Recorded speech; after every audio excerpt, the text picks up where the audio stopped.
ಅಯೋಧ್ಯೆ ಕೂಡ ಮಧುವಣ ಗಿತ್ತಿಯಂತೆ ಸಿಂಗಾರಗೊಂಡಿದೆ. ಶ್ರೀರಾಮ ಮಂದಿರ ಲೋಕಾರ್ಪಣೆಗೆ ಕೆಲವೇ ದಿನಗಳು ಮಾತ್ರ ಬಾಕಿ ಇದೆ. ರಾಮಲಲ್ಲಾನ ಪ್ರಾಣ ಪ್ರತಿಷ್ಠಾಪನೆಗೆ ಸಮರೋಪಾದಿಯಲ್ಲಿ ಬರದ ಸಿದ್ಧತೆ ಕೂಡ ಆರಂಭವಾಗಿರುವಂಥದ್ದು. ವಿಶ್ವವೇ ಕಾತರವಾಗಿರುವಂಥದ್ದು. ಅಯೋಧ್ಯೆಯತ್ತ ವಿಶ್ವದ ಚಿತ್ತ ಇದೆ. ಅಯೋಧ್ಯೆಯಲ್ಲಿ ಶ್ರೀರಾಮ ಮಂದಿರ ಲೋಕಾರ್ಪಣೆ ಜನವರಿ 22ನೇ ತಾರೀಕು ನಡೆಯುತ್ತೆ. ರಾಮಲಲ್ಲಾನ ಪ್ರತಿಷ್ಠಾಪನೆ ಜನವರಿ 22ನೇ ತಾರೀಕು ಮಧ್ಯಾಹ್ನ 12 ಗಂಟೆ 20 ನಿಮಿಷಕ್ಕೆ ನಡೆಯುತ್ತೆ.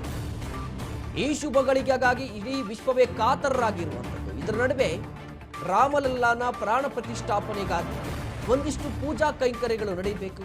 ಜೊತೆಗೆ ಸಿದ್ಧತೆಯನ್ನು ಕೂಡ ಮಾಡ್ಕೋಬೇಕಾಗಿದೆ. ಅದರ ಸಿದ್ಧತೆ ಈಗ ಸಮರೋಪಾದಿಯಲ್ಲಿ ಸಾಗ್ತಾ ಇರುವಂಥದ್ದು.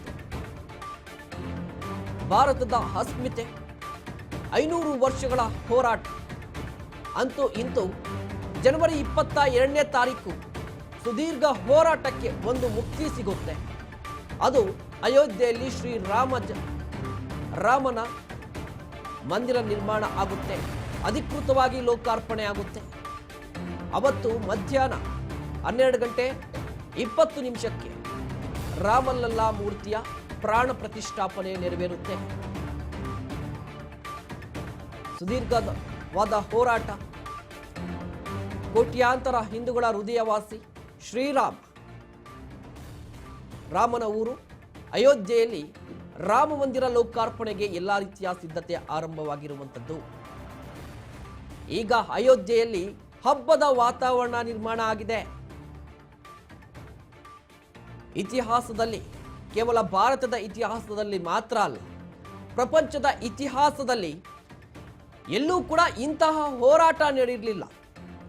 ಇಡೀ ವಿಶ್ವ ಯಾವುದೇ ರೀತಿಯಾಗಿ ಇಂತಹ ಹೋರಾಟವನ್ನು ನೋಡಿರಲಿಲ್ಲ. ಬರೋಬ್ಬರಿ 500 ವರ್ಷಗಳ ಇತಿಹಾಸ. 1558ರಿಂದ ಆರಂಭವಾದಂತಹ ರಾಮ ಮಂದಿರ ಹೋರಾಟ ಸಾಕಷ್ಟು ತಿರುವುಗಳನ್ನು ಪಡೆದುಕೊಳ್ತು. ಸಾಕಷ್ಟು ಮಂದಿ ಜೈಲು ಸೇರಿದ್ರು, ಲಾಠಿ ಏಟನ್ನ ತಿಂದರು. ಕೊನೆಗೂ ಜನವರಿ 22ನೇ ತಾರೀಕು 2024 ಭವ್ಯ ಭಾರತದ ಇತಿಹಾಸದಲ್ಲಿ ಸುವರ್ಣಾಕ್ಷರಗಳಿಂದ ರಚನೆ ಮಾಡಬೇಕಾಗುತ್ತೆ, ಬರೀಬೇಕಾಗುತ್ತೆ ಆ ದಿನಾಂಕವನ್ನು. ಕಾರಣ ಏನಂದ್ರೆ 1558ರಲ್ಲಿ ಶುರುವಾದಂತಹ ರಾಮ ಮಂದಿರ ವಿಚಾರ, ಅಯೋಧ್ಯೆಯಲ್ಲಿ ರಾಮ ಮಂದಿರವನ್ನು ನಿರ್ಮಾಣ ಮಾಡಬೇಕು ಅಂತ ಹೋರಾಟ ಶುರುವಾಯ್ತಲ್ವಾ. ಅಲ್ಲಿನಿಂದ ಇಲ್ಲಿಯವರೆಗೂ ಕೂಡ, ಕೊನೆಗೆ ಸುಪ್ರೀಂ ಕೋರ್ಟ್ ತೀರ್ಪು ಬಂತಲ್ಲ, ಅಲ್ಲಿವರೆಗೂ ಕೂಡ ಹೋರಾಟ ನಡೀತಾನೇ ಇತ್ತು. ಸುಪ್ರೀಂ ಕೋರ್ಟ್ ತೀರ್ಪು ಬಂದ ನಂತರ ಕೂಡ ಸಾಕಷ್ಟು ವಾದ ವಿವಾದ, ಆರೋಪ ಪ್ರತ್ಯಾರೋಪಗಳು ಬರ್ತಾ ಇದೆ. ಅದರ ನಡುವೆ ಅಯೋಧ್ಯೆಯಲ್ಲಿ ಈಗ ರಾಮ ಮಂದಿರ ನಿರ್ಮಾಣವಾಗ್ತಾ ಇದೆ. ಇನ್ನೇನು ಕೆಲವೇ ದಿನಗಳು ಮಾತ್ರ ಬಾಕಿ ಉಳ್ಕೊಂಡಿರುವಂಥದ್ದು. ಇಡೀ ಅಯೋಧ್ಯೆಯ ಚಿತ್ರಣವನ್ನ ಬದಲಾಯಿಸುತ್ತೆ ರಾಮ ಮಂದಿರ. ಇನ್ನು ಮುಂದಿನ ಪೀಳಿಗೆ ಸಾವಿರಾರು ವರ್ಷಗಳ ನಂತರ ಕೂಡ ಅಯೋಧ್ಯೆಯ ಈ ಮಂದಿರ ಗಟ್ಟಿಯಾಗಿ ನಿಂತ್ಕೊಳ್ಳುತ್ತೆ. ಆ ರೀತಿಯಾಗಿ ಮಂದಿರವನ್ನ ಸ್ಥಾಪನೆ ಮಾಡಲಾಗ್ತಾ ಇರುವಂಥದ್ದು. ಅದರಲ್ಲೂ ಕೂಡ ಯಾವುದೇ ಭೂಕಂಪನಕ್ಕೂ ಕೂಡ ಮಂದಿರ ಅಲುಗಾಡಬಾರದು. ಆ ರೀತಿಯಾಗಿ ಮಂದಿರವನ್ನ ಕಟ್ತಾ ಇರುವಂಥದ್ದು.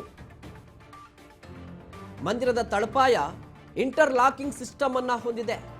ಯಾವುದೇ ರೀತಿಯ ಲೋಹವನ್ನ ಬಳಕೆ ಮಾಡಿಲ್ಲ. ಲೋಹಕ್ಕೆ ಒಂದಿಷ್ಟು ಆಯಸ್ ಅಂತ ಇರುತ್ತೆ, ಆದರೆ ಕಲ್ಲಿಗೆ ಆಯಸ್ ಇರೋದಿಲ್ಲ, ಹೆಚ್ಚಿನ ಆಯಸ್ ಇರುತ್ತೆ. ಹೀಗಾಗಿ ಅಂತಹ ಲೋಹವನ್ನು ಬಳಸಿ, ಅಂತಹ ಕಲ್ಲನ್ನು ಬಳಸಿ ಈಗ ಮಂದಿರವನ್ನು ನಿರ್ಮಾಣ ಮಾಡ್ತಾ ಇರುವಂಥದ್ದು. ಇಡೀ ಅಯೋಧ್ಯೆಯಲ್ಲಿ ಈಗ ಹಬ್ಬದ ವಾತಾವರಣ ನಿರ್ಮಾಣವಾಗಿದೆ. ದಿನ ಕೂಡ ಅಲ್ಲಿ ನಾನಾ ರೀತಿಯ ಪೂಜೆ ಕೈಂಕರ್ಯಗಳು ನಡೀತಾ ಇರುತ್ತೆ. ಈಗ ಸಿಂಗಾರಗೊಂಡಿರುವಂಥದ್ದು ಅಯೋಧ್ಯೆ. ರಾಮ ಮಂದಿರವನ್ನು ಲೋಕಾರ್ಪಣೆ ಮಾಡಲಿಕ್ಕೆ ದಿನಗಣನೆ ಶುರುವಾಗಿರುವಂಥದ್ದು.